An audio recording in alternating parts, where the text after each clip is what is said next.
या फिर मूवी, या फिर टीवी में मूवी होगी, या टेलीविज़न होगा, या फिर कंप्यूटर होगा जिसमें हम, या फिर लैपटॉप होगा जिसमें हम बैठे हैं, समय स्पेंड कर रहे हैं, है ना। ये सब स्थितियाँ रहती हैं जीवन में। परंतु प्रभु के साथ बैठना तो दिखता नहीं है। अभी दिखता नहीं है तो बात किससे करें, सुन कौन रहा है ना। तो ये एक बहुत कठिन रास्ता है। परंतु मैं ये कहना चाहता हूं कि अब जैसे सांस हमारे अंदर है, हम सांस लेते हैं, ऐसे ही अगर सांस नहीं लें तो मर जाएं। सांस नहीं ले, हवा नहीं हो तो मर जाएं, है ना। ठीक इसी रीति से जो हमारी लाइफ लाइन है सांस, हवा, इससे बढ़कर जो हमारी लाइफ लाइन है, जो हमारे जीवन की लाइन है, वो है प्रार्थना। हवा नहीं मिलने से एक सेकंड भी घुट जाएंगे हम। और अगर एक भी दिन हमने प्रार्थना में प्रभु के चरणों में नहीं बैठे हैं तो घुट सकते हैं, और घुटेंगे, मर भी सकते हैं। क्योंकि प्रार्थना जीवन है हमारा। जिस दिन मैंने प्रभु यीशु मसीह पर विश्वास किया, उसी दिन से मेरी ड्यूटी बन जाती है कि अब मैं उससे बातें करूं और वो मुझसे बातें करे। आपको मालूम है, आदम को जब अदन की वाटिका में परमेश्वर ने बनाया, तो अदन की वाटिका में क्यों बनाया उसको मालूम है? इसलिए बनाया कि वो देखभाल करे पूरी पृथ्वी की। इसलिए बनाया कि वो फूले फले। इसलिए बनाया कि वो आज्ञा माने। इससे बढ़कर एक बात है जो आज मैं आपको बताना चाहता हूं। आदम को परमेश्वर ने क्यों बनाया? क्यों उसकी नथनों में अपने जीवन की सांस को फूका? क्यों उसको रचा इतने प्यार से? क्योंकि देखिए, पेड़, फूल, फल, सब्जियां, घास, उसने बोला पृथ्वी से कि पृथ्वी पे ये उगे, और पृथ्वी ने इनको उगाना शुरू कर दिया। एक बारिश होती है, पृथ्वी घास उगाना शुरू कर देती है। पृथ्वी, भूमि, जमीन से सारी वस्तुएं बनी है जो आप देख रहे हैं। जमीन से सारी वस्तुएं बनती हैं। जमीन सारी चीजों को पैदा कर रही है। था क्या जब अदन की वाटिका में आदम को जब बनाया भूमि से? क्या था? पंखा था वहां, कुर्सियां टेबल थी वहां? कुछ ऐसा लिखा कि वहां कुर्सी टेबल थी उनको बना के? कुछ नहीं। अदन की वाटिका के अंदर क्या उसने कोई भी ऐसी चीज रखी जिससे मनुष्य उसको इस्तेमाल करे? नहीं। अदन की वाटिका के अंदर जो भी कुछ था, केवल आदम था और परमेश्वर था, और जो स्थान में उसने उसको रखा था वो स्थान था, पर कोई विशेष ऐसी वस्तु दी नहीं गई उसको। पर ये सब कुर्सियां, टेबल, पंखे, अलमारियां, एसी, फ्रिज, कूलर, ये सब कहां से आ गई? जमीन से पैदा हो गई सब चीजें। परमेश्वर ने आशीष दी मनुष्य को, और मनुष्य ने इस जमीन से हर चीज को पैदा करना शुरू किया। तो क्या बोला उसने? जमीन में उग जाए, उग जाए। हो गया ऐसा, दिन हो गया, रात हो गई, बोला। परंतु एक व्यक्ति को, किसी को बनाने नहीं दिया उसने। सब चीजें पृथ्वी से आई, सारी चीजें पृथ्वी से बनी, परंतु एक चीज पृथ्वी से नहीं बनी। एक चीज पृथ्वी से नहीं आई, और वो मालूम कौन है? आप। सब चीज तो पृथ्वी से बनी, उसने बनाया, परंतु उसने मनुष्य को अपने अंदर से बनाया। बोलिए हालेलुया। कहां से आए आप? परमेश्वर के अंदर से। इसलिए क्या कहा उसने? आओ हम मनुष्य को अपने स्वरूप में समानता में बनाए। जीवन का श्वास कहां से फूका उसने? अपने अंदर से फूका। किसके अंदर? मनुष्य के अंदर। हम परमेश्वर से निकले हैं। बोलिए, मैं परमेश्वर के अंदर से निकला हूं। याद रखिए, भूलिए नहीं। बाकी सब चीजें देखते हैं, पैदा हो रही हैं, मां से निकला है वो। ऐसे ही हम परमेश्वर के अंदर से निकले हैं, हम कहीं और से बनाए नहीं गए। अब मेन उद्देश्य क्या है उसका, हमको बनाने का? इसलिए बनाया कि बारी की देखभाल हो, इसलिए बनाया कि आज्ञा माने, इसलिए बनाया फूलो फले। ये सब सेकंड में है। फर्स्ट क्या है? फिर फर्स्ट ये है कि उसने इतने प्यार से हमको बनाया है, इतनी सॉलिड बुद्धि हमारे अंदर दी है। देख लो, सारे गाय बैल गधे घोड़े से सबसे ऊंचे हम, सांप बिच्छू से कातर से सबसे ऊंचे हम, कीड़े मकोड़े रेंगने वाले जंतु, समुद्र में रहने वाले जंतु सबसे ऊंचे हैं। और क्या बोला? सब पर तुम अपना अधिकार को ले लो। सबके ऊपर अधिकार है, सब डरते हैं सारे जीव जंतु हैं हमसे, क्योंकि उसने ऐसा बनाया है हमको, वो सबसे अलग किया। तो अब दूसरा मेन उद्देश्य, सबसे पहला माफ करें, पहला उद्देश्य क्या था उसका? इतने प्यार से उसने बनाया, किसी से मेल नहीं खाया वो। हम किसी से मेल खाते हैं? जानवर से नहीं, मछली से नहीं, कीड़े मकोड़ों से नहीं, तितलियां से नहीं, पक्षियों से नहीं। हमको हट के बनाया। क्यों इतने प्यार से, और क्यों इतना हटकर उसने हमको बनाया? इसका कारण है, इसका कारण यह है कि उसने हमको इतने प्यार से इतना हटकर इसलिए बनाया है कि वो हमारे अंदर रह सके। बोलिए आमीन। उसने आदम को नहीं, अपने घर को बनाया अपने आप में रहने के लिए।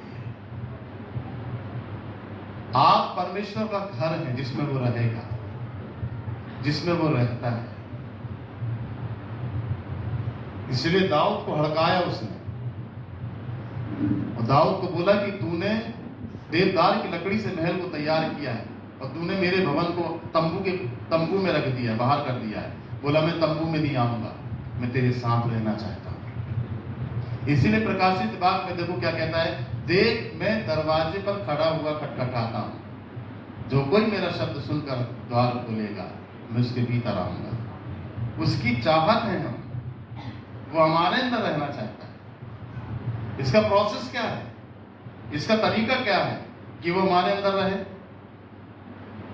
सबसे सॉलिड माध्यम है प्रार्थना। जब वो अदन की वाटिका में आता था ना आदम से मिलने के लिए, तो एक टाइम है जब वो हमसे मिलना चाहता है। ऐसा नहीं कि वो आदम से ही मिलना चाह रहा था, नहीं, आज भी 24 घंटे में 24 घंटे वो हमारा इंतजार करता है कि कब ये मेरे पास आकर बैठेगी, कब ये मेरे पास आकर बैठेगा। जैसे ठंडे ठंडे में आदम से मिलना चाहता है वो जाता भी था अदन की वाटिका में, वो मिलता था आदम से, पूछता था, स्वर्ग के बारे में उसको सब बातें बताता था, उससे अदन की वाटिका के बारे में सब पूछता था। आपसे सब कुछ प्रार्थना में सुनेगा वो, पृथ्वी की सब बातें, आपके जीवन की बात। ऐसा नहीं कि वो जानता नहीं है, वो सब जानता है, परंतु वो आपके मुंह से सुनेगा कि आज तूने क्या किया, आज क्या मांगेगा तू, आज क्या करूं मैं तेरे लिए, देख मैं ऐसे रहता हूं, मेरा स्वर्ग ऐसा है, तुझे इसी अभिषेक में आना है। तो स्वर्ग की बातें बताएगा वो। इसीलिए पवित्र आत्मा यीशु मसीह बोलता है, जो कुछ वो सुनेगा वो सब कुछ तुम्हें बताएगा। इसका मतलब क्या है? पृथ्वी की सुनेगा, पृथ्वी की बताएगा? नहीं, वो आपसे कुछ बात करना चाहता है स्वर्ग की, आपसे कुछ सुनना चाहता है पृथ्वी की। इसका मतलब यह नहीं कि वो जानकार नहीं है। बाइबल में ऐसे लिखा है, उसकी बुद्धि का मंत्री कोई नहीं हुआ, अगम है उसकी सोच, व्यापी है वो, ज्ञानी है, सर्वव्यापी, सर्वज्ञानी, सब जानने वाला, एक समय पर सब कुछ पता लगाने वाला परमेश्वर है। इतनी हाई क्वालिटी उसके माइंड की। तो वो आपसे सुनेगा ना, वो आपसे जानना चाहता है कि आप किस दर्द से उसको बताएंगे, आप किस पीड़ा से उसको बताएंगे, आप किस खुशी से उसको बखान करेंगे। वो आपके अंदर वो चीज देखना चाहता है। इसलिए उसने एक प्रार्थना का माध्यम ठहराया कि लोग उससे प्रार्थना करें। यशाया भविष्य भजन संहिता उसके 62 निकालना नहीं, 62 अध्याय में क्या लिखा है? 62 अध्याय में लिखा है कि हे लोगों, हर समय परमेश्वर पर भरोसा रखो और अपने मन की बातें उससे खुल कर कहो।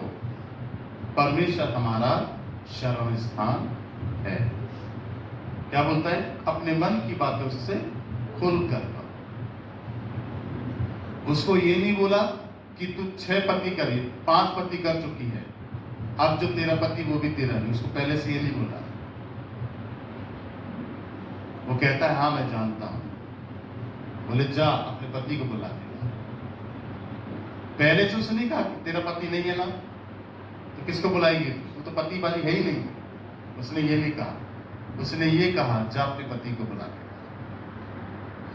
इसका मतलब वो जानकर नहीं जानता, जानता है, परंतु बोलता जा अपने पति को बुला। वो खुद मुंह से सुनना चाहता कि क्या बोले।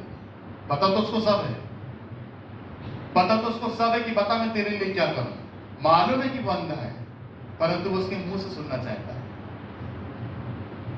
तुम्हारी प्रार्थना में कितना वजन है, तुम्हारी प्रार्थना में कितनी सामर्थ है, तुम्हारी प्रार्थना उसके सिंहासन को हिला दे। तुम्हारे शब्दों में कितनी ताकत है कि वो सुनकर नीचे उतर आए। प्रार्थना उसने एक तरीका ठहराया है जिसे आपको करना है। ये लाइफ लाइन है, इसलिए गीतकार ने ऐसे गीत को लिखा है। प्रार्थना ही जीवन, प्रार्थना ही जय, जीने के लिए नियम ये है। जीने के लिए नियम है प्रार्थना। अगर प्रार्थना नहीं करेंगे तो लाइफ का सारे नियम बिगड़ जाएंगे आप। इसलिए प्रार्थना इंपॉर्टेंट है कि अपने उद्धारकर्ता से आप 24 घंटे में कुछ समय उसको निकालें, उसके साथ बैठें। क्योंकि देखिए सब कुछ उसी के द्वारा ही चलेगा, बिना उसके कुछ भी नहीं चलने वाला। तो क्या करना चाहिए? एक मालिक के पास में लगाऊं, वो मुझे हर महीने सैलरी देता है, तो ज्यादा से ज्यादा समय जो ड्यूटी कर ठहराएगा वो ड्यूटी मुझे उसके पास करनी पड़ेगी, क्योंकि मुझे उससे सैलरी चाहिए। करनी पड़ेगी कि नहीं? जो जीवन का मालिक है, जिसने सांसें हमारे अंदर दी है, तो फिर उसको कितना समय नहीं देना चाहिए हमें? एक सैलरी, चंद सैलरी के लिए हम समय देते हैं। जिसने जीवन दिया, जिसने हमारे जीवन में खुशियां भरी, उसको कितना समय देना चाहिए हमको? इसीलिए लोग प्रार्थना से डरते हैं, नहीं करना चाहते हैं। और मैं नहीं कहूँगा कि आप डरें, क्योंकि प्रार्थना अगर आप नहीं करेंगे तो छुटकारा रिलीज नहीं होगा। ठीक है, आपको परमेश्वर के पास आना है, करेक्ट करना है अपनी लाइफ को और परमेश्वर के हाथों में समर्पित करना है। यिर्मयाह उसका 8 अध्याय निकालें और इसमें से कुछ सीखें। थोड़ा सा बताकर मैं समाप्त करूँगा। यिर्मयाह 8 अध्याय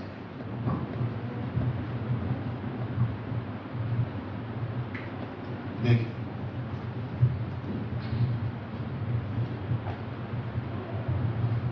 देखिए कितने अच्छे से क्लियर किया उसने ना।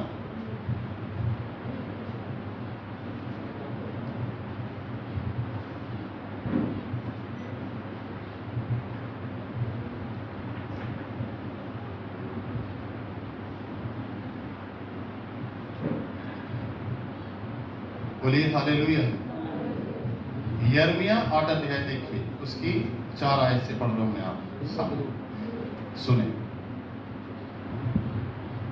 तू उनसे ये भी कहे, यहोवा यूं कहता है कि जब मनुष्य गिरते हैं तो क्या फिर नहीं उठते? जब कोई भटक जाता है तो क्या वह लौट नहीं आता? फिर क्या कारण है कि ये यरूशलेमी सदा दूर ही दूर भटकते जाते हैं? ये छल नहीं छोड़ते और फिर लौटने से इनकार करते हैं। तो ये किसके लिए बोल रहा है? ये अपने लोगों के लिए शिकायत कर रहा है। वो शिकायत कौन कर रहा है? परमेश्वर। किसके लोगों के लिए? अपने लोगों के लिए, जो उसको जानते हैं। उनके लिए वो शिकायत से भरा हुआ है और उनके लिए वो शिकायत कर रहा है। क्या कहता है? वो कहता है कि जब मनुष्य गिरते हैं तो क्या उठते नहीं, और भटक जाते हैं तो क्या फिर वो लौट के नहीं आते? आते हैं लौट कर। पर वो कहता है मेरे जो लोग हैं, यरूशलेम का मतलब है घर, उसके अपनी निज प्रजा। यरूशलेम का मतलब उसके परिवार, उसके परिवार के सदस्य। और उसका परिवार कौन है? उसके अपने लोग, निज। तो ये यरूशलेमी मतलब उसके निज प्रजा के लिए वो शिकायत कर रहा है। शिकायत देखिए क्या है कि क्या कारण है कि वो दूर ही दूर भटकते जाते हैं, दूर ही दूर भटकते जाते हैं। और आगे लिखता है और लौट आने से इनकार करते हैं। क्या कारण है? उसके अपने लोग, जिसने जीवित परमेश्वर को जान लिए, जिन्होंने सच्चाई को जान ली, जिन्होंने जान लिया कि ये उद्धार करता है, उसके बावजूद भी वे लोग उससे दूर हो गए, भटक गए, आना नहीं चाहते उसके पास। आगे देखिए वो शिकायत कर रहा है। आगे क्या कहता है वो? ये छल नहीं छोड़ते। आगे देखिए, और फिर लौट आने से इनकार करते। आगे देखिए, मैंने ध्यान देकर सुना परंतु ये ठीक नहीं बोलते। मैंने ध्यान देकर सुना, और वो कहता है परंतु ये ठीक नहीं बोलते। इनमें से किसी ने अपनी बुराई से पछताकर नहीं कहा, हाय मैंने ये क्या किया।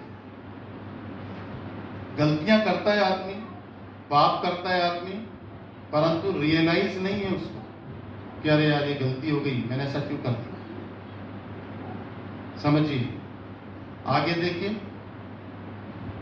हाय मैंने ये क्या किया। आगे देखिए, जैसे घोड़ा लड़ाई से बैग से दौड़ता है, वैसे ही इनमें से हर एक जन अपनी ही दौड़ में दौड़ता है। जैसे घोड़ा लड़ाई के लिए दौड़ता है, तो घोड़े का शब्द आया, मतलब घोड़ा एक ताकत को दिखाता है, ऊर्जा को दिखाता है। घोड़ा ताकत से भरकर कैसे लड़ाई के लिए दौड़ता है, ऐसे ही हम ताकत से भरकर परमेश्वर के काम को छोड़कर अपनी जिंदगी के लिए, अपनी आवश्यकता के लिए, अपने स्वार्थ के लिए कैसे दौड़ते हैं ताकत से। जो ताकत हमें परमेश्वर में लगानी थी, वो ताकत हमने कहां लगा दी? अपने आप में। घोड़ा शब्द ताकत को दर्शाता है ना? घोड़ा क्यों ताकत को दर्शा रहा है, क्यों दौड़ रहा है ताकत से? क्योंकि वो चाहता है कि युद्ध जीते। और लोगों के विषय में घोड़े का शब्द जो लेकर आया है, घोड़े की ताकत बताई उसने, ऊर्जा, कि लोग अपने लिए कितनी ताकत लगाते हैं, लोग अपने लिए कितनी मेहनत करते हैं, लोग अपने लिए कितने उत्सुक हैं, लोग अपने लिए कितने चिंतित हैं, लोग अपने लिए कितने परेशान हैं। कैसे भी वो आशीष उन्हें चाहिए, अगर उनके लिए है, वो उनकी है, तो उनको पाना है तो उन्हें चाहिए। परंतु यदि हम ये ताकत परमेश्वर में लगाएं, तो इतनी ताकत भी हमको परमेश्वर में लगानी नहीं पड़ेगी। वो ताकत खत्म होने से पहले हमको और ताकत से भर देगा। क्योंकि पौलुस कहता है, जब जब मैं निर्बल होता हूं तब तक क्या हो जाता हूं? बलवान होता हूं। जब जब मैं निर्बल होता हूं तब तक मैं बलवान होता हूं। तो क्या, किस में निर्बल हो गया हूं? मालूम है आपको? परमेश्वर के काम में उसकी शक्ति खत्म हो रही है। पूरी शक्ति उसने झोंक दी परमेश्वर के काम में। अपने जीवन की पूरी ताकत, अपने जीवन की पूरी ऊर्जा, अपने जीवन की पूरी सामर्थ उसने परमेश्वर के काम के लिए झोंक दी और निर्बल हो गया। अब वो कहता है मैं निर्बल नहीं हूं। बोलता जब जब मैं निर्बल होता हूं तब तब मैं बलवान होता हूं। बोलता मेरी निर्बलता में परमेश्वर की सामर्थ काम करती है। खत्म ही नहीं होने देता परमेश्वर ताकत को जब हम उसके लिए लगाते हैं। परंतु एक दिन ऐसा होगा, एक दिन ऐसा होगा कि जब हम अपने लिए दौड़ेंगे, अपनी चिंता करेंगे, अपने स्वार्थ के लिए भागेंगे, अपने स्वार्थ के लिए ताकत लगाएंगे तो एक दिन हम क्या हो जाएंगे? थक जाएंगे। क्या हो जाएंगे? हम थक जाएंगे। और जब हम थक जाएंगे तो ताकत कहीं से मिलने वाली नहीं, कोई ताकत नहीं देने वाला, कोई सहारा देने वाला नहीं, क्योंकि जो भी कुछ किया हमने अपने लिए किया। एक है इस आकाश के नीचे पृथ्वी के ऊपर सहारा देने वाला, उसका नाम परमेश्वर है। अगर उसमें लगाते, तभी बाइबल में क्या लिखा है? बाइबल में ऐसे लिखा है कि मसीह में किया गया परिश्रम क्या नहीं है? तुम पूरी ताकत जीवन की लगा दो, पूरा जीवन तुम जवानी का, बचपन का, बुढ़ापे का जीवन परमेश्वर को दे दो, तो भी तुम्हारा व्यर्थ जाने वाला नहीं।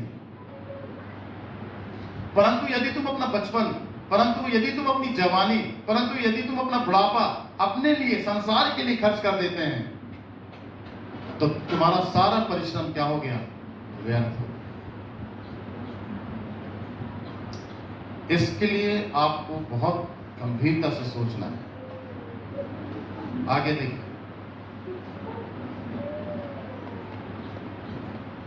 आगे देखो, जैसे घोड़ा लड़ाई में वेग से दौड़ता है, वैसे ही इनमें से हर एक जन अपनी ही दौड़ में दौड़ता है। साथ देखिए, आकाश के लगलग भी अपने नियत समय को जानता है, और पंडुक्की, सुपरबैनी और सारस भी अपने आने का समय रखते हैं, परंतु मेरी प्रजा यहोवा के नियम को नहीं जानती।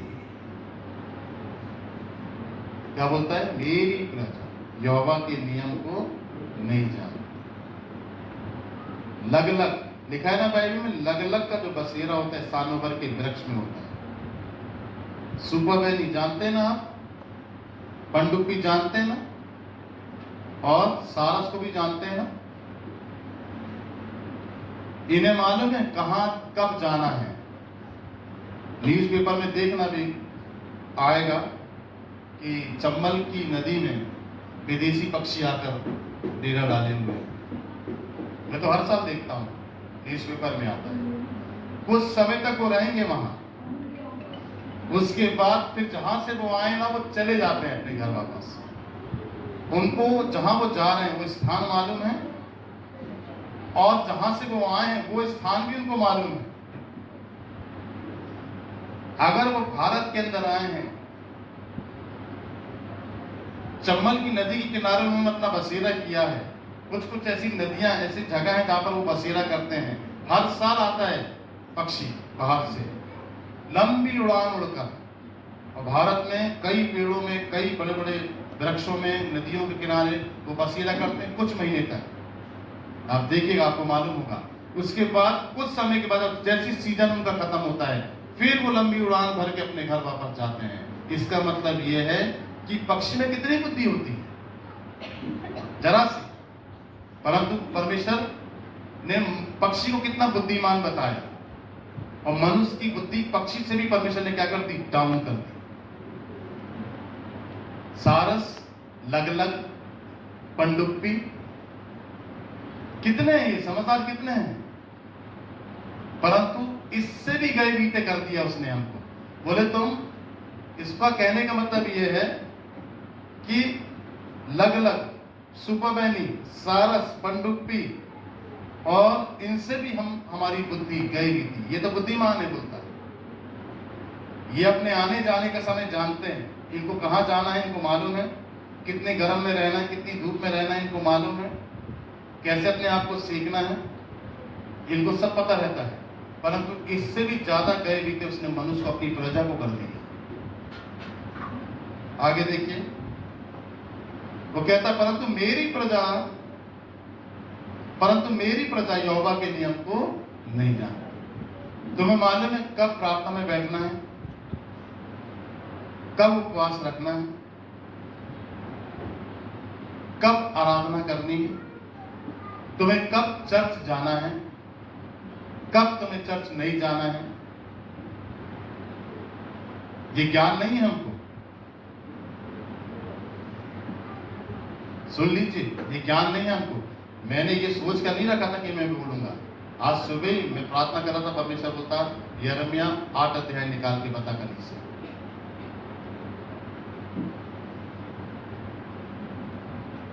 कैसे चर्च में रहना है, कितना समय चर्च में रहना है, कितने संगति में रहना है, निरंतर संगति में रहना है, निरंतर प्रार्थना में रहना है, उपवास में रहना है, होल नाइट प्रेयर में आना है, प्रभु के चरणों में बैठना है। ये सब आइडिया हमको होना चाहिए। और अगर ये सब आइडिया होने पर भी हमारे पास नहीं है तो हम पक्षियों से भी ज्यादा गए बीते लोग हैं। उसने अपनी कौम को तुच्छ कर दिया क्योंकि उसकी कौम उसके नियमों को नहीं जान पाई, जानने के बाद भी उस पर चली नहीं। आगे देखिए, तुम कैसे कह सकते हो कि हम बुद्धिमान हैं? कैसे कहोगे, कैसे बोलोगे आप बुद्धिमान? आप बोलोगे मैं बुद्धिमान हूं। वो कहता कैसे कह रहे हो तुम बुद्धिमान? तुम कैसे बोलते हो कि मैं बुद्धिमान हूं? तुम कैसे बन जाते हो कि तुम बुद्धिमान हो? बाइबल में ऐसे लिखा है, बुद्धिमान अपनी बुद्धि पर घमंड ना करे, धनवान अपने धन पर घमंड ना करे। सुन रहे ना? चतुर अपनी चतुराई पर घमंड ना करे, समझदार अपनी समझदारी पर घमंड ना करे। अगर कोई घमंड करे तो इस बात पर करे कि वो यहोवा परमेश्वर को जान पाए। बोलो आमीन, हालेलुया, बोलिए प्रेज द लॉर्ड। तुम कैसे कह सकते हो कि हम बुद्धिमान हैं और यहोवा की दी हुई व्यवस्था हमारे साथ है? तुम कैसे कह सकते हो कि तुम्हारे साथ वचन है? तुम बोलोगे नहीं मेरे साथ परमेश्वर है। कैसे कह सकते हो? कैसे कह सकते हो तुम कि परमेश्वर मेरे साथ चलता है? किस अधिकार से कह रहे हो आप? तुम्हें लगता है, परंतु परमेश्वर को नहीं लगता कि परमेश्वर तुम्हारे साथ है। हमें लगता है कि परमेश्वर हमारे साथ है, हमें लगता है कि परमेश्वर ने हमें ब्लेस किया है, परंतु परमेश्वर को कभी नहीं लगता परमेश्वर ने हमको ब्लेस किया है। ये तो प्रतिज्ञा है। बाइबल में ऐसे लिखा है, वो धर्मी पर भी सूरज उदय करता है और अधर्मी पर भी सूरज उदय करता है। तो इसमें कोई नई बात नहीं है, ये ब्लेसिंग नहीं है। जैसे एक संसारी व्यक्ति जी रहा है, मैं भी वैसी जी रहा हूं, ये ब्लेसिंग नहीं है। जब उसने मेरे को सबसे हटकर बनाया तो मेरे जीवन में सबसे हटकर आशीषें रखी हैं। मेरे लिए एक अलग स्थान उसने रखा है। मेरा स्थान संसार के साथ नहीं है। इसीलिए देखिए, इस संसार के स्थान को उसने चुका दिया क्रूस पर। जगह कौन सी थी आपकी? डाकुओं के बगल में थी। कहां जगह थी आपकी? डाकुओं के, चोरों के बगल में जगह थी आपकी। क्या लिखा है बाइबल में? वो डाकुओं के साथ डाकू गिना गया, चोरों के साथ चोर गिना गया।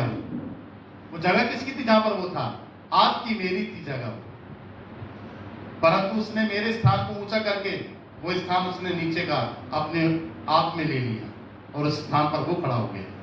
बताओ, तो अब वो संसार का स्थान, चोरी चकारी डकैती जो संसार में है, वो स्थान से उसने हटा दिया हमको, और यीशु मसीह स्वयं उस स्थान पर खड़ा हो गया, आपको हटा दिया। तो फिर आपका स्थान कहाँ है? आपका स्थान, उसने हमारे स्थान को बदला है। हमें उसी स्थान पर नहीं रहना है जिस स्थान से उसने हमको निकाला है। उसी संसार के स्थान पर नहीं पड़े रहना है, हमको वहां से हटना है, क्योंकि वो स्थान मेरा नहीं है। वो स्थान मेरा नहीं है, मेरे लिए नहीं बना है। आज से 2000 साल पहले यीशु मसीह ने उस स्थान को हटा दिया मेरे जीवन से। मेरे लिए परमेश्वर ने ऊंचा स्थान रखा है। बोलिए आमीन।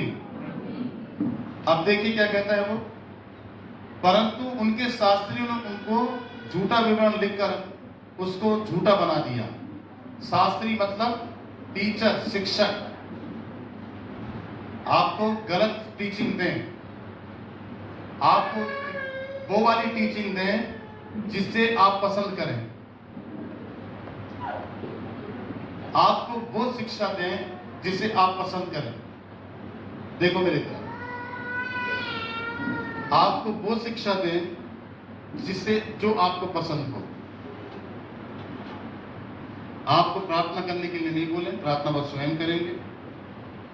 आपको वचन पढ़ने के लिए नहीं बोले, वचन की नॉलेज उनको स्वयं होगी। आप ऊंचे ना उठ जाएं, प्रार्थना से काम ना होने लगे। गलत तोड़ मरोड़ के वचन आपको बताया जाए, दिया जाए। नीचे की गंदगी जो घाव के अंदर रहती है उसको साफ नहीं करे, मलहम ऊपर से लगा दिया।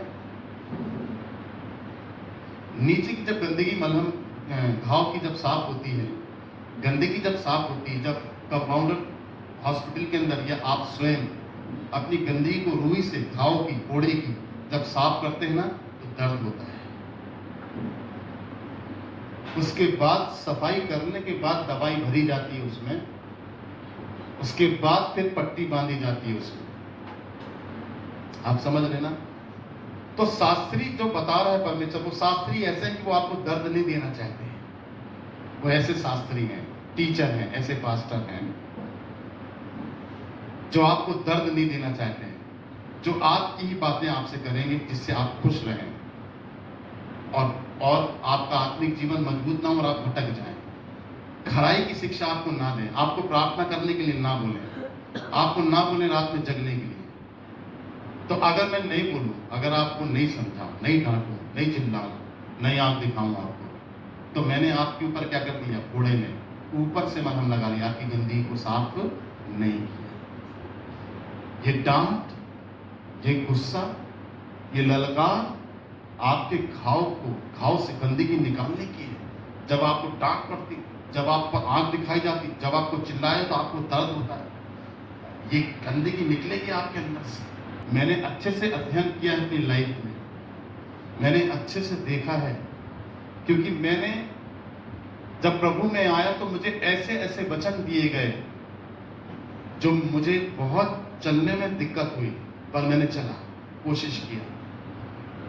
मुझे 7-7 दिन की फास्टिंग प्रेयर बोला गया, 15-15 दिन की फास्टिंग प्रेयर बोला गया, 3-3 दिन की उपवास प्रार्थना बोला गया। मुझे बिल्कुल भी बहुत सक्रिय सावधान रहने की शिक्षा दी गई शुरू से ही। ये नींव डाली गई, ये नींव बोई गई मेरे अंदर, वही वो सीखा मैं, वही रहा। ट्रेनिंग के समय जब हम थे तो एक अच्छी ट्रेनिंग नहीं थी।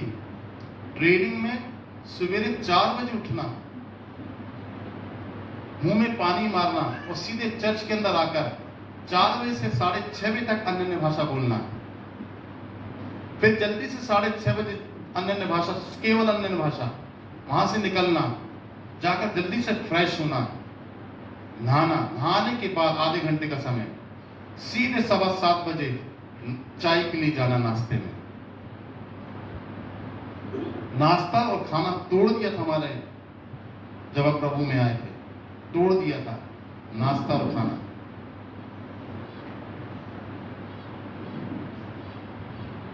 बैगन की सब्जी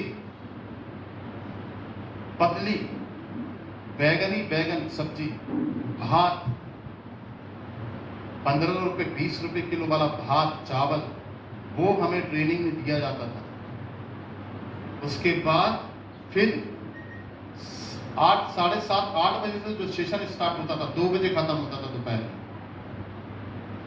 जल्दी से जाओ लंच करो, लंच में वही भटा बैगन और वही भात, जल्दी से खाओ, आधे घंटे का रेस्ट, 3:30 बजे निकल कर आना और पूरे कॉलेज की जो घासें हैं उसको हंसिया से निकालना कड़ी धूप में। कितने बजे तक? 5 बजे तक। 5 बजे जल्दी से जाना, 15 मिनट में तैयार होकर फिर चर्च के अंदर सेशन में आना। रात में 11 बजे छूटेगा सेशन, 5 बजे से। फिर जो सिखाया जाता था, जो खरी खरी टीचिंग दी जाती थी पवित्रता के विषय में, सच्चाई के विषय में, ईमानदारी के विषय में, एक ऐसा ठूस दिया हमारे अंदर वचन को, खराई के ठूस दिया। मेरे समय काल के सेशन के जितने भी लड़के निकले आज जबरदस्त कलीसिया चला रहे हैं मध्य प्रदेश के, क्योंकि उन्होंने वो शुरुआत में मेहनत की, कठिन संदेश को लिया, कठिन वचन को स्वीकार किया। शुरू में देखिए ना, यीशु मसीह कहाँ पैदा हुआ? कठिनाई में, चरनी में, जहां पर कोई व्यवस्था नहीं थी। कैसे कैसे चरनी में गाय की स्मेल आ रही है, और बच्चे जब पैदा होता तो कैसे आईसीयू के अंदर रखता है डॉक्टर बच्चे को, और आईसीयू के अंदर जाओ तो चप्पल उतार के जाओ, और जहां बच्चा, अगर बच्चा वेंटिलेटर में चला गया तो समझ लो कोई नहीं घुस सकता वहां। सारी चीजों से पैक हॉस्पिटल, बच्चे को पीलिया हो गया, जीवन चाहिए, बचाना है। चरनी में पैदा हुआ आपका मालिक, उसको कोई पीलिया नहीं हुआ, उसको कोई वेंटिलेटर में नहीं रखा गया। शुरुआत देखो उसकी कैसी थी। आपकी लाइफ में जब आपने प्रभु को जाना, आपकी शुरुआत कैसी है, इस पे ध्यान दो। शुरुआत अगर मजेदार है, तनाव की और खराई की नहीं है, तो समझ लो फिर जब खराई की समय, शुरुआत का कंक्रीट का समय आएगा, उस समय तुम चल नहीं पाओगे। इसीलिए शुरुआती हालत में एक खरे वचन को लेकर के उसके साथ चलना। क्यों नए लोग आते हैं, चलो जाओ प्रार्थना में जाओ, प्रार्थना करो, वचन पढ़ो, होल नाइट प्रेयर करो, फास्ट रखो। आप समझो इस बात को ध्यान से। इसीलिए शुरुआती हालत में जो खराई ने चुनी कि वो चरनी में पैदा हुआ, फिर वहां से लेकर के वो लेकर चली उसको, धीरे धीरे बड़ा हुआ, पलता, गिरता पड़ता, अनुभव था नहीं उसको बच्चा पालने का, ना तो पिता को था। धीरे धीरे वो सीखे, उन्हीं के साथ रहा, धीरे धीरे बड़ा हुआ, उपदेश करने लगा। माँ बाप को छोड़ के चले जाता था, भूखा प्यासा उपदेश दे रहा है जा जाके, जबकि बच्चों को खिलौना खेलने का समय होता है, आनंद करने का, चॉकलेट खाने का समय, अच्छे से अच्छा दूध पीने का समय। परंतु जिस समय उसको अच्छे से अच्छा खाना, जिस समय उसको अच्छे से चॉकलेट, जिस समय उसको अच्छे से चीजें, जैसे बच्चा का ग्रोथ होता तो माँ बाप अच्छी अच्छी चीजें देते हैं बच्चे को खाने के लिए कि उसका ग्रोथ हो बुद्धि का। बॉर्नवीटा मिल्क देते हैं, देते कि नहीं? हॉर्लिक्स देते हैं, देते कि नहीं देते हैं? बोलो जल्दी से, देते हैं ना? उसको कहा था उसी समय पर जब उसको ग्रोथ होने का समय था, वो मंदिर में जाकर के परमेश्वर के वचन को सुना। खराई देखो उसकी, क्या लाजवाब व्यक्ति। और हम क्या कर रहे हैं? इसीलिए पौलुस ने एक शब्द कहा वचन के अंदर, पकड़ो इसे। वो कहता है कि अवसर को बहुमूल्य समझो। जोर से बोलो, अवसर को बहुमूल्य समझो। आरामदायक चाहिए। शास्त्री ऐसे सिखा दे, पास्टर ऐसा गाइड कर दे, आप नहीं। क्या हो गया भैया? दिक्कत हो गई। कैसे हो गई भैया? अच्छा ठीक है, मैं प्रार्थना। परंतु ये नहीं बोल रहा है वो ये दिक्कत आई कैसे, किसी गलती से आई, किसने किया है? तुमसे हुई? हाँ मेरी भी गलती, चलो जाओ प्रार्थना करो, पश्चाताप करो, गोटे टेक, मैं नहीं कर रहा। तुम्हें आशीष चाहिए, माफी चाहिए, स्वयं मांगो यीशु मसीह से, वो देगा। समझो आप, खुद से लेना सीखो, खुद से मांगना सीखो। और जब मिलने लग जाए, सुनने लग जाए वो, तो जहां से सीखे, उस जहां से आशीषित हो रहे हैं, यहां से इस स्थान को नहीं छोड़ो। क्योंकि वो क्या कहता है, मेरे जो लोग हैं मुझे जान गए, मुझे पहचान गए और छोड़ के जा रहे हैं। मालूम है क्यों छोड़ के गए उसको? क्यों भटक जाते हैं लोग यीशु मसीह से? क्यों लोग चर्च में आना बंद कर देते? इसका कारण, इसका कारण है कि उसने जो प्यार आपसे किया ना, उसने आपसे कीमत नहीं ली उसकी। आपको 1000 का पेन, 1000 के कपड़े उसने फ्री में दे दिए, तो उसकी कदर नहीं है आप। परंतु जो उसने 1000 के कपड़े आपको दिए ना, उसकी कदर वो जानता है, उसने आपको दिए। परंतु जब आपने उससे 1000 रुपए के कपड़े लिए ना, वो फ्री में मिले आपको, तो आपको उन कपड़ों की कदर नहीं है। कंडीशन ये है दूर होने की, उससे भटकने की कंडीशन ये है। हम अपने कर्ता को नहीं पहचान पा रहे, अपने सृष्टिकर्ता के मालिक को नहीं पहचान पा रहे, जिसने हमसे निस्वार्थ प्रेम किया। कोई कीमत नहीं ली उससे। जिस स्थान को मैंने बताया, जिस स्थान पर हम खड़े थे, चोरों डाकुओं का स्थान था, उसने उस स्थान से हटा दिया हमको, खुद खड़ा हो गया। जो कोड़े हमें खाने थे ना, उसने खुद खाया। जो पाप की सजा हमारे ऊपर आनी थी ना, दंड, उसने अपने ऊपर लिया, फ्री में दे दिया हमको। खून लेने जाओ बाजार में, खून देने का भी पैसा लगेगा और खून खरीदने का भी पैसा लगेगा। जब मैंने अपनी पत्नी को खून दिया, डिलीवरी के टाइम वाइफ का खून बह गया, डॉक्टर ने बोला खून अरेंज करना है आपको। बोला मैं दूंगा अपनी पत्नी को खून। बोले ठीक है, फोन बात हुई, बोले जाइए आप इस हॉस्पिटल में, वहां से खून आएगा, वहीं देना आप। सुन लीजिए आप, 2013 की बात बता रहा हूं। और जब मैं खून देने गया, खून देने के अलग पैसे लगे 700 रुपये, और खून खरीदने के अलग पैसे। हॉस्पिटल में बैठे हैं सत्येंद्र भैया, सही कह रहा हूं? मुझसे तो पैसे लिया उसने, 700 रुपये दिया। मैंने मैं खून दे रहा हूँ, मेरे को खून में खून दे दो। बोले नहीं, 700 रुपीज अलग से लगेगी। तो भाई क्या बात है, और मेरा इतना पावरफुल खून जा रहा है वो। मैंने मन में सोचा, मेरा इतना पावरफुल खून किसके पे जाएगा? मैं तो सोचा था यही खून मेरी वाइफ के अंदर चला जाए। बोलो आमीन। मेरी वाला खून, मैं सोचा शायद मैं देखो दिया खून, मैं सोचा मेरा खून निकालेंगे और यही खून को मुझे दे देंगे, उन्हें जाओ ले जाओ। परंतु नहीं, इसका ब्लड ग्रुप अलग, मेरा ब्लड ग्रुप अलग। उसने बोला मैच नहीं कर रहा है आपका। तो फिर मेरी वाइफ के लिए कौन सा खून? बोले अंदर स्टोर में रखा है। तो वो किसका खून है? वो किसी और का खून है, पर वो वाला खून मैच कर रहा है आपकी वाइफ से। मतलब मेरा वाला खून है। बोले हो ही नहीं सकता, ऐसा गड़बड़ हो जाएगा, मर जाएगी वाइफ। फिर उसको खून को लिया तो किसी आदमी का नाम लिखा हुआ था उसमें। मिला है प्रभु, इस खून को तू अपने खून में बदलते। बोलो आमीन, हालेलुया। और ये कौन सी बात है कि मैंने खून दिया और खून के भी पैसे देने पड़ते हैं? यही तरीका है। पहली बार आप कराए हो क्या? मैंने नहीं, आप खून दे दो मुझे, लो पैसे। लगा बड़े अच्छे से संभाल के ले गया ना, खून को पकड़ के गाड़ी, धीरे चलाना भैया, गिर नहीं जाना, बड़े आराम से। क्यों इतना फिक्र करके? आराम से डॉक्टर को दिया, ऑपरेशन थिएटर में सिस्टर लीजिए, आराम से उसने पकड़ा, ले गई अंदर, चढ़ाया खून, बड़े आराम से। क्यों इतनी केयर करी मैंने खून की मालूम? क्योंकि उसकी कीमत चुकाई थी मैंने। उसका दर्द जब उसने मेरे खून निकाला तो चींटी जैसा लगा, और जब मेरे जेब से पैसे निकले तो मुझे कीमत पता चली उसकी, इसलिए उसकी मैंने केयर करी। पर उसने अपना रक्त, लहू कतरा कतरा मेरे लिए बहा दिया। उसकी क्या कीमत है?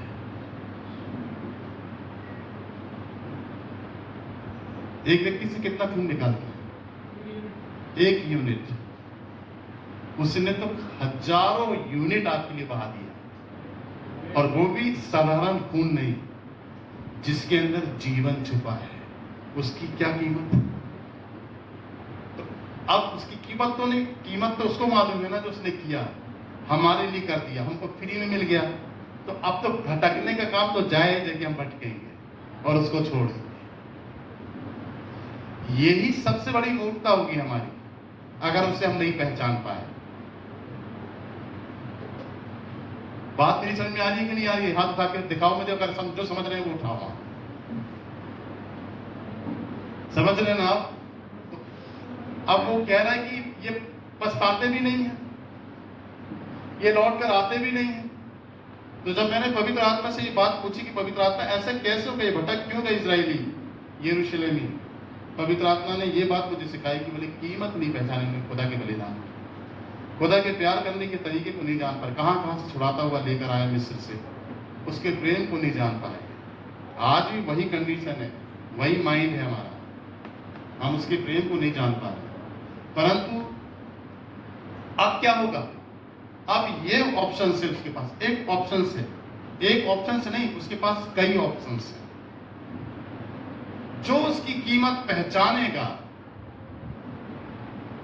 सुनो, जो उसकी कीमत पहचानेगा, जो उसके बलिदान की गरिमा को समझेगा कि ये बलिदान साधारण नहीं, उसने मेरे लिए किया और कितनी कठिनाई उठाई उसने मेरे लिए, उसकी कीमत को पहचानेगा जो उसके लिए हुआ, और जो ब्लेसिंग उसको मिली, जो लहू उसको मिला, उसने बिल्कुल चौकसी से ध्यान किया कि सही में इसे खोने नहीं दूंगा, क्योंकि उसका बलिदान नॉर्मल नहीं था, उसका बलिदान बहुत बड़ा बलिदान था आपके लिए, जो कोई भी आज तक दुनिया में नहीं चुका पाएगा आपके लिए, जो उसने किया। तो उसकी चौकसी की, जो समझेगा उसको, उसके काम को समझेगा, उसकी प्रार्थना जब बताया जाए उसको तो वो समझेगा, उपवास के विषय में जब वो बताएगा तो वो समझेगा, आराधना के विषय में जब उसे बताया जाएगा तो वो समझेगा। सुनना ध्यान से, संगति के विषय में उसको बताया जाएगा तो वो समझेगा, हाँ मुझे प्रभु के लिए तो और बढ़कर करना है, ये कुछ नहीं है एक रात जगना, ये कुछ नहीं है 2 रात जगना, ये कुछ नहीं है, मैं तो डेली प्रभु के पास रहना चाहता हूं, मेरे दिल से इच्छा है। तो वही व्यक्ति उसके काम का व्यक्ति होगा जिसको वो चुनेगा। और जो उसको नहीं समझा, उसकी कीमत को नहीं पहचाना, जो उसके लिए उसने बहाई, व्यर्थ समझा उस बात को, तो मैंने पिछले संडे को क्या बताया कि 2 औरत चक्की पीस रही थी, एक औरत उठा ली गई, एक छोड़ दी गई। उठा कौन सी ली गई? जिसने चक्की पीसने के काम को गंभीरता से, जिसने दोनों हाथ चक्की के, क्या बोलते हैं उसको, हत्थे पे दोनों हाथों को लगाया। वो लेडी जिसने दोनों हाथ लगाना, पूरी ताकत लगाना, बैठ जाओ, खड़े नहीं, दोनों हाथों से पूरी ताकत को लगाना और चक्की घुमाना जिससे गेहूं पिसेगा, वो स्त्री उठा ली गई। जिसने पूरा जोर परमेश्वर की सेवा के लिए लगा दिया, अपने दोनों हाथों को लगाना मतलब जीवन को देना। जो स्त्री छोड़ दी गई, जो उठाई नहीं गई, उसने एक हाथ लगाया था चक्की के हत्थे पर और एक हाथ उसका अलग था, वो छोड़ दी गई। वो चुनेगा उसे, सेवा में उसी व्यक्ति को लेकर आएगा जो सारे मन से, तन से, समर्पण से, दिल से परमेश्वर से प्यार करते हैं और उसकी सेवा के लिए खड़े हैं। वही व्यक्ति चुना जाएगा। बोलो आमीन। आपको कहता है 2 लोग खेत में काम कर रहे हैं, एक छोड़ दिया गया, एक उठा लिया गया, एक उठा लिया गया, एक छोड़ दिया गया। खेत में क्या होता है? कटनी। किससे काटते हैं? हसिया से। एक तो फुर्ती से काट रहा है, धाड़ा परमेश्वर के काम को, सुसमाचार को जल्दी आलस नहीं कर रहा है। दोपहर में बोला जा रहा है, दोपहर में जा रहा है। रात में सुसमाचार सुनाने का उसको मौका मिला तो रात में सुसमाचार सुना रहा है। सुबह सुसमाचार सुनाने का मौका मिला तो सुबह सुसमाचार सुना रहा है। उसने आलस नहीं किया, परंतु दूसरा व्यक्ति सुस्ता भी रहा है, फिर काट भी रहा है, फिर सुस्ता रहा है, आलस, फिर काट रहा है, फिर थोड़ी सी एक नींद ले ले, फिर काट रहा है। वो व्यक्ति छोड़ दिया जाएगा खेत में, और जो लगातार काट रहा है, फुर्ती से काट रहा है, वो उठा लिया जाएगा। आप इन दोनों, वो चक्की पीसने वाली और खेत में काम करने वाले में से, दोनों व्यक्ति में से कौन से व्यक्ति आप हैं, ये प्रभु जानते हैं। ये तो फिर आपके काम से पता चलेगा, चर्च में आपके विश्वास से, आपके समर्पण से पता चलेगा। बोलिए आमीन, हालेलुया, बोलिए प्रेज़ द लॉर्ड। कौन से दोनों में से कौन से व्यक्ति हैं आप? ये वो जानता है और ये आप जानते हैं। अगर आप उठाए जाएं, आप चुने जाएं, आप आशीषित किए जाएं, तो आपको वही व्यक्ति बनना पड़ेगा जिसकी हत्थे पर दोनों हाथ थे, जो लगातार कटनी को काट रहा है, रुका नहीं, वो उठेगा, वो आशीषित होगा। बोलिए जोर से हालेलुया। इसलिए यहाँ पर देखिए कि वो कहता है कि अंतिम बात, वो कहता है यिर्मयाह 8 अध्याय, वो कहता है कि बुद्धिमान लज्जित हो गए। देखो, बुद्धिमान लज्जित हो गए, वे विस्मित हुए, वे पकड़े गए। देखो, उन्होंने यहोवा के वचन को निकम्मा जाना, उनकी बुद्धि कहाँ रही। जो परमेश्वर के वचन को निकम्मा समझे, नहीं चले उस पर, नहीं माने उसको, बुद्धिमान व्यक्ति नहीं है। कौन सा व्यक्ति है वो? निर्बुद्धि। जोर से बोलो, कौन सा व्यक्ति है? निर्बुद्धि का मतलब जिसके अंदर बुद्धि नहीं। तो क्या कहलाया वो? जिसके अंदर बुद्धि नहीं तो क्या कहलाया? निर्बुद्धि। और भी एक सेंटेंस है, जिसके अंदर बुद्धि नहीं क्या कहलाया वो? जिसके अंदर बुद्धि नहीं है वो क्या कहलाया? निकम्मा। निकम्मा। और मूर्ख, आलसी। परंतु जिसके अंदर बुद्धि है, उसके अंदर बुद्धि कैसे आई? उसने परमेश्वर के वचन को सुना। क्या कहता है यीशु मसीह? जो कोई पुरुष, स्त्री मेरी बातें सुनकर उसे मानता है, वह उस बुद्धिमान मनुष्य के समान है जिसने अपने घर को चट्टान पर बनाया। कौन कहलाया वो? बुद्धिमान। कैसे बना बुद्धिमान? उसको बुद्धि कहां से मिली? परमेश्वर के वचन से। परमेश्वर के वचन से कैसे बुद्धि मिली उसको? उसने परमेश्वर के वचन को सुना और वैसे ही किया। क्या बन गया वो? जोर से बोलो। बुद्धि कैसे मिली उसको? उसने परमेश्वर के वचन को सुना और वैसे ही किया, चला। क्या कहलाया वो? क्या कहलाया? जोर से बोलो। और जो परमेश्वर को उसके वचन को सुना और नहीं किया, क्या कहलाया वो? निर्बुद्धि। उसका घर कहां बना? रेत के ऊपर। आंधी आई, तूफान आया, घर गिर के क्या हो गया? सत्य। जरा से भी तू मैं पत्नी के साथ हुई, जरा से भी तू मैं बच्चों के साथ हुई, घर क्या हो गया? टूट गया। परंतु बुद्धिमान व्यक्ति जो होगा उसका घर नहीं टूटेगा, क्योंकि बुद्धिमान व्यक्ति के लिए परमेश्वर का आशीर्वाद है। और वो आशीर्वाद क्या है? कि यहोवा तेरे घर को सदा बनाए रखेगा। हाथ उठाकर बोलो आमीन। क्या बोला परमेश्वर का वचन? यहोवा तेरे घर को सदा बनाए। किसके लिए प्रतिज्ञा? ये बुद्धिमान व्यक्ति के लिए, निर्बुद्धि के लिए नहीं। अब आप ये देखो कि आप बुद्धिमान हो कि निर्बुद्धि हो। और अगर निर्बुद्धि हुआ तो आपको बुद्धिमान बनना है, जल्दी से वचन को पकड़ लो, क्योंकि वचन में क्या लिखा है? नीति वचन है। परमेश्वर के वचन को, परमेश्वर का भय मानने से क्या मिलती है? परमेश्वर का भय मानने से क्या मिलती है? बुद्धि का आरंभ कैसे है? बोलिए, बुद्धि का आरंभ। बुद्धि कहां से शुरू होती है? परमेश्वर का भय मानने से।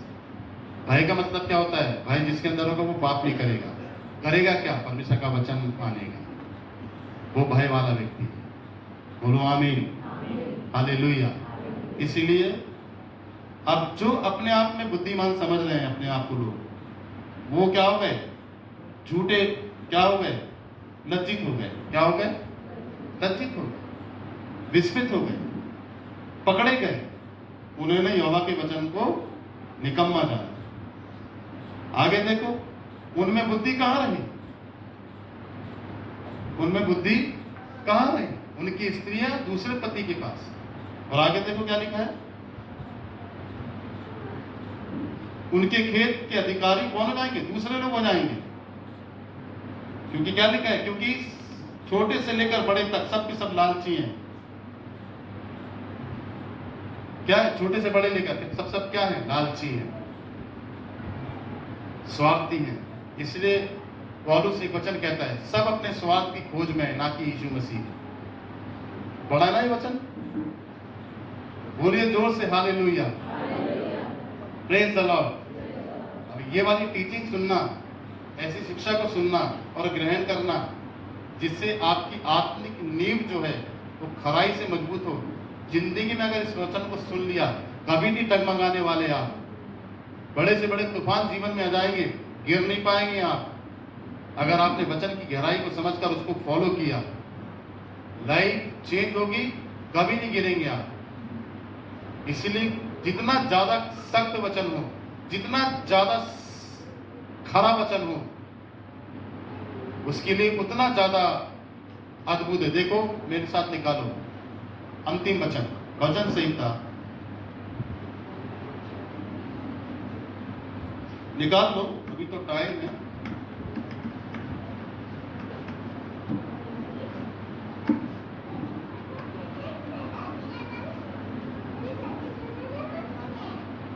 शांत, हल्ला नहीं।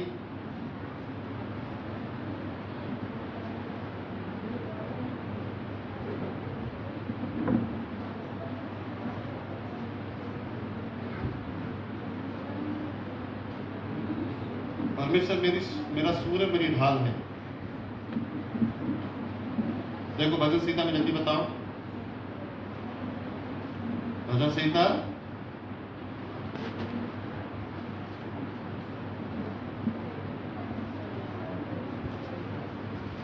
भजन संहिता जल्दी बताओ।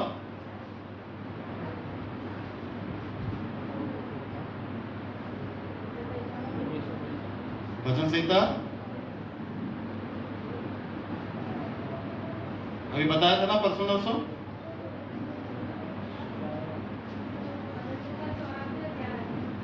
भजन संहिता 84 उसका 11 निकालो।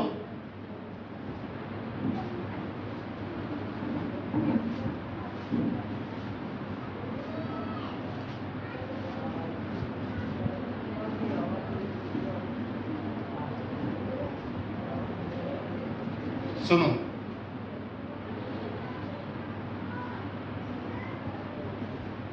ये कहां क्यों खड़े हो रहे हो? ये क्यों जा रहे हैं? इनको बुलाओ करो। पानी नहीं पीना है, पानी पीना भी नहीं चाहिए।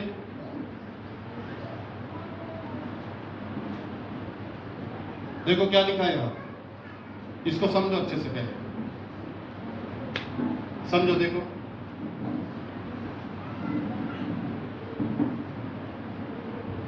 क्योंकि यहोवा परमेश्वर सूर्य और ढाल है। बोलिए, यहोवा परमेश्वर सूर्य और ढाल है। एक बार फिर से बोलो, 1 2 3 स्टार्ट। सूर्य का काम क्या है मालूम है आपका? अगर सूरज नहीं निकले ना, सब खत्म। सूरज की रोशनी, धूप अगर हमारे ऊपर नहीं आए 24 घंटे में से एक बार भी, 2 3 दिन 4 दिन 1 हफ्ते, बीमार पड़ जाएंगे। इससे बिजली बनती है। जितनी भी हरियाली देख रहे हो इसी से होती है। 99% काम सूरज की रोशनी से होता है।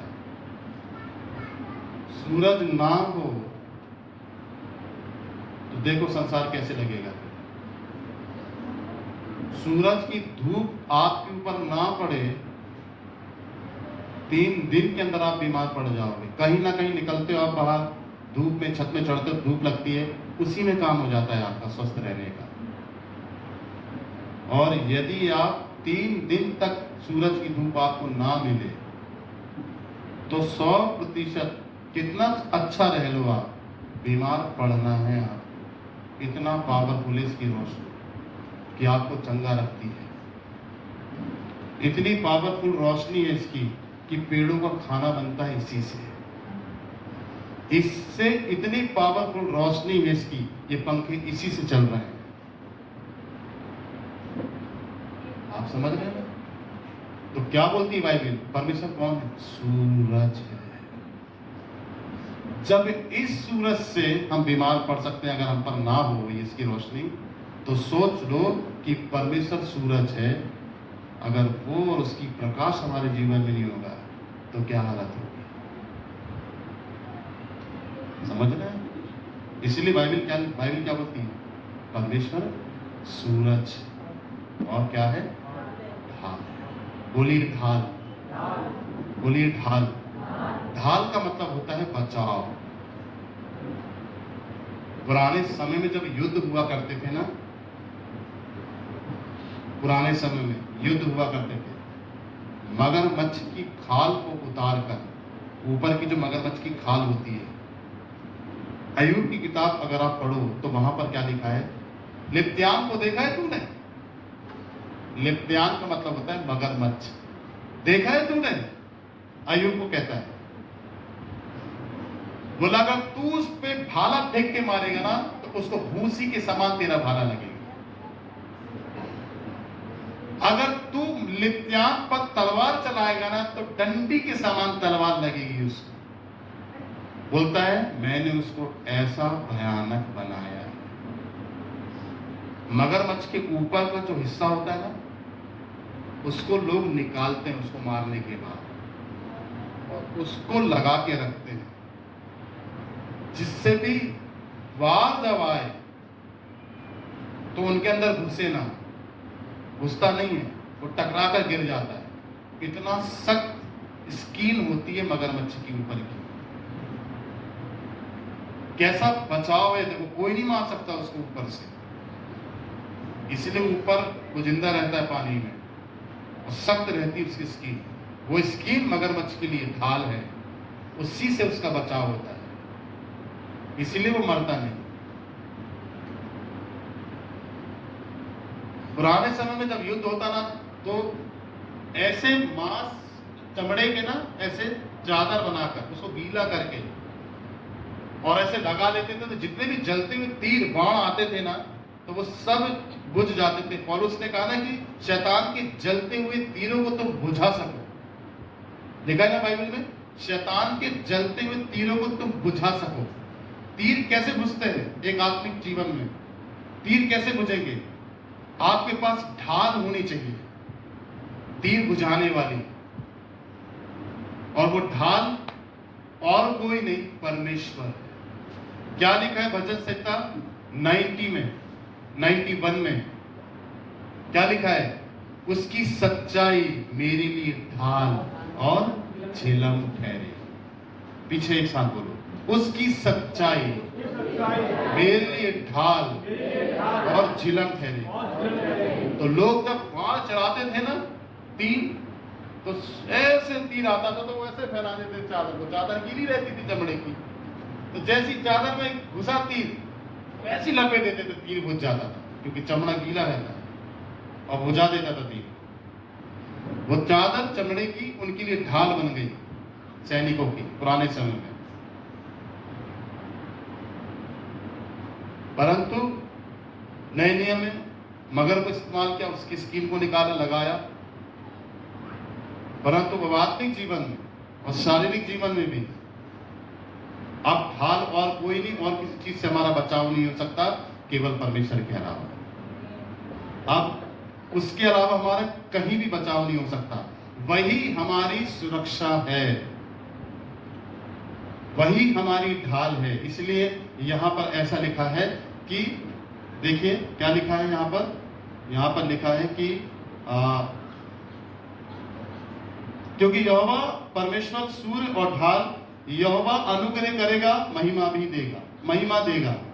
अब देखो आगे, जो लोग खरी चाल चलते हैं उनमें से कोई अच्छी वस्तु ना रख छोड़ेगा। जो लोग, बोलो जो लोग, एक साथ, जो लोग, जो लोग, एक साथ, जो लोग, फिर सब, जो लोग खरी चाल चलते हैं उनमें से वह कोई भी उत्तम से उत्तम वस्तु नहीं रख छोड़ेगा। प्रोसेस देखिए उत्तम से उत्तम आशीषों को पाने के लिए। उत्तम से उत्तम आशीष को पाने की तरीका देखिए।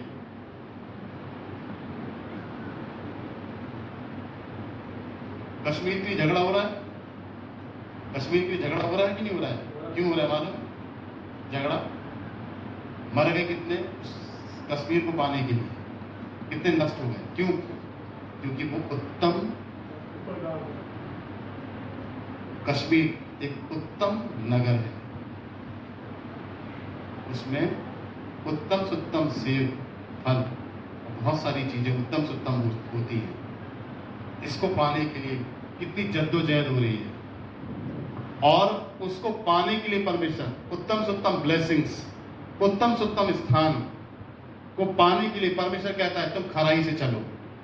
वो तो लड़ रहे हैं, मर रहे हैं, मैं तुम्हें मरने नहीं दूंगा ना लड़वाऊंगा, मैं तुम्हें ऐसे ही दूंगा। बोलो आमीन, हालेलुया। वो उत्तम नगर को पाने के लिए लड़ रहे हैं, आपस में भिड़ रहे हैं, और अभी भी वो किसी का हो नहीं पाया। अभी भारत ही देश का है, फिर भी विवाद है। परंतु परमेश्वर कहता है तुमको लड़ने की जरूरत नहीं है। समझ लो, लड़वाएगा वो हमको नहीं, बिड़वाएगा मरवाएगा वो हमको नहीं। वो कहता है तुम खरी चाल चलो, मैं उत्तम से उत्तम वस्तुएं तुम्हें दूंगा। खरी चाल। कितने परसेंटेज आ रहे हैं एग्जाम में? 70, 60, 35, 100% उत्तम अंक आएंगे आपके बच्चों के एग्जामिनेशन। खरी चाल। क्या बनता है डेली घर में?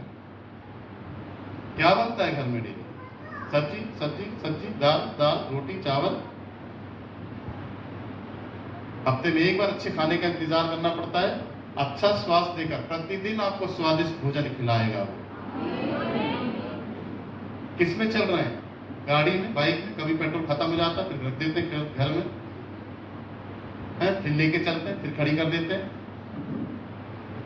एक शख्स को 3-3 दिन तक चलाते हैं, है नहीं? कैसे होगा ये? प्रतिदिन अच्छे वस्त्र देगा तुम्हें, तुम्हारी गाड़ियां उत्तम से उत्तम पेट्रोल से भरी होगी, उत्तम से उत्तम गाड़ी की ब्लेसिंग्स, वस्तुओं की ब्लेसिंग्स तुम्हारे घर में होगी। जो तुम्हारे घर में होगा वो किसी घर में नहीं होगा। लोग आएंगे और बोलेंगे तुमने ये कहां से खरीद के लाया, हमें भी दिलवा दो। तो ये चीजें परमेश्वर तुम्हें ऐसे ही देगा, केवल मात्र खराई से चलने से। किससे चलने से? खराई से। बताओ गलती क्या है उसकी? हम बोलते हैं हमको चंगाई नहीं मिली। उत्तम से उत्तम चंगाई देगा भाई आपको, उत्तम से आपको छुटकारे से भरेगा आपको। क्यों नहीं मिल रहा है? कहीं ना कहीं खरे नहीं है हम, कहीं ना कहीं खराई का जीवन नहीं है हमारा, इसीलिए हम टूटे हैं, बिखरे हैं, बिखर जाते हैं, टूट जाते हैं। सही नहीं है हमारा रिश्ता परमेश्वर से, हमारे संबंध अच्छे नहीं है उससे। हम भटक जाते हैं, फिर लौट के जाते हैं, फिर गिर जाते हैं, फिर उठ जाते हैं, फिर गिर जाते हैं, उठ के खड़े नहीं रहते हम, फिर गिर जाते हैं। तो फिर ब्लेसिंग भी चली जाती है। वो कैसे दे दे उत्तम से उत्तम? वो कहता तब जब तक तुम खरी चाल नहीं चलोगे। अंतिम बात क्या लिखता है वो? जो लोग खरी चाल चलते हैं उनमें से वे अच्छी वस्तु नारक छोड़ेगा। चलो बोलो मेरे पीछे। और जो लोग खरी चाल चलते हैं उनमें से कोई अच्छी वस्तु नारक छोड़ेगा। अच्छे से अच्छी वस्तुएं देगा वो, पुराना झूठा अलग से निकाला हुआ कुछ नहीं देगा। चाल सही करो, परमेश्वर के वचन में आओ, जो आदेश मिले सो सुनो, पालन करो, वचन से मानो, करो, बढ़ो वचन में। घोड़ा हो गया है, उसकी पूरी गंदगी निकलवाओ, दर्द सहो प्रभु में आने के बाद, तकलीफ ग्रहण करो। बोलो हालेलुया, बोलो हालेलुया, बोलो प्रेज द लॉर्ड। ठीक है?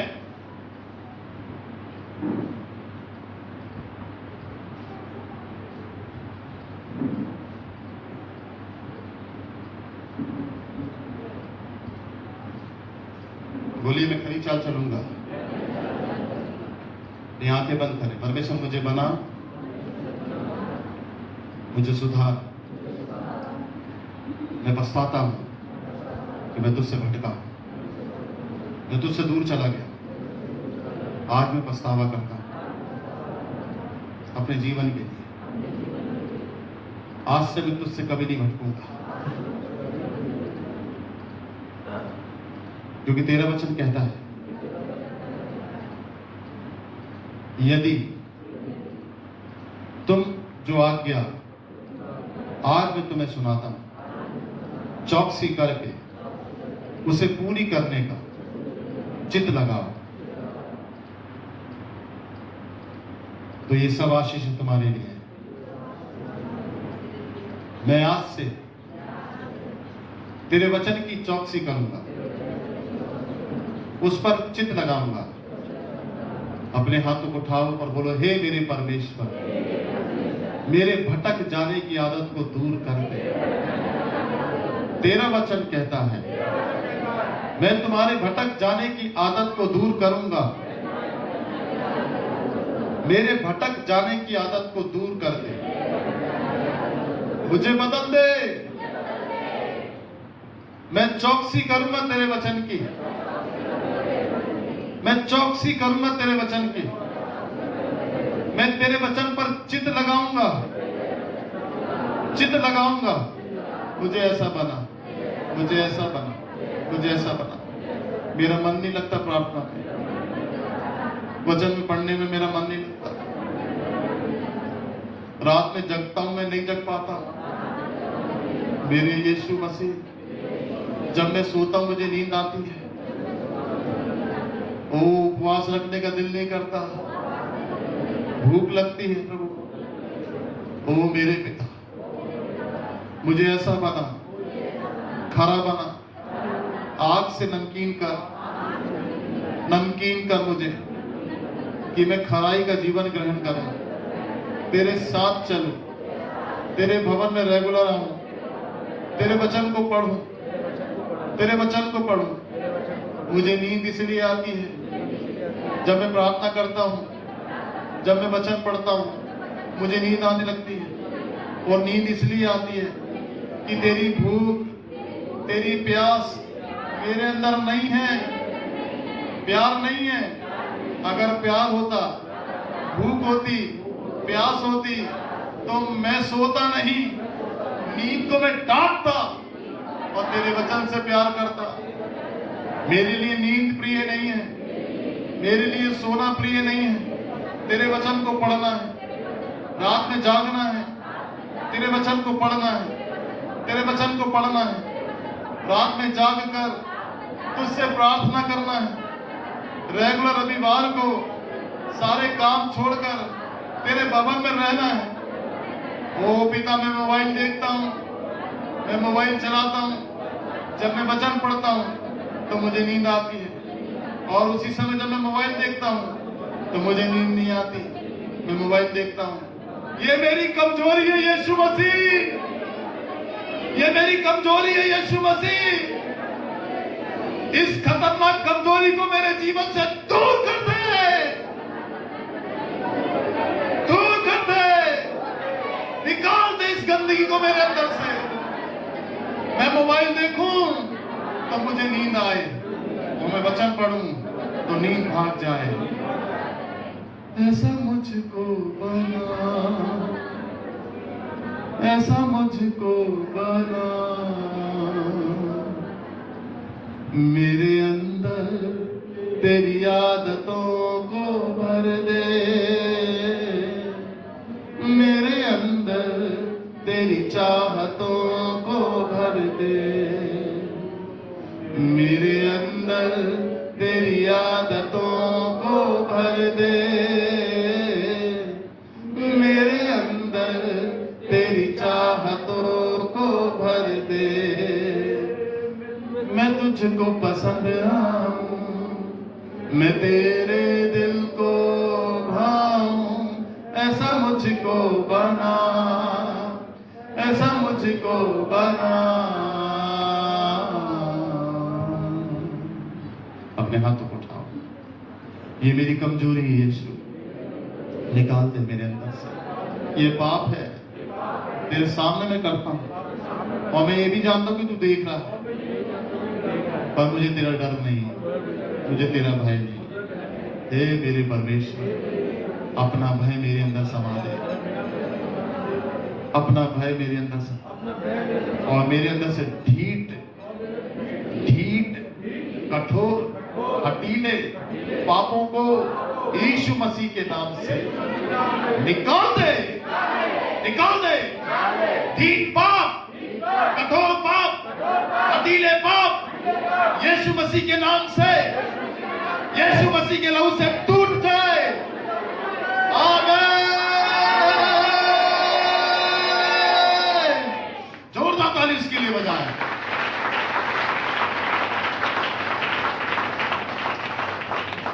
आज जब हाथ रखूं तो इसी बात के लिए प्रार्थना करूं आपके सर पे हाथ।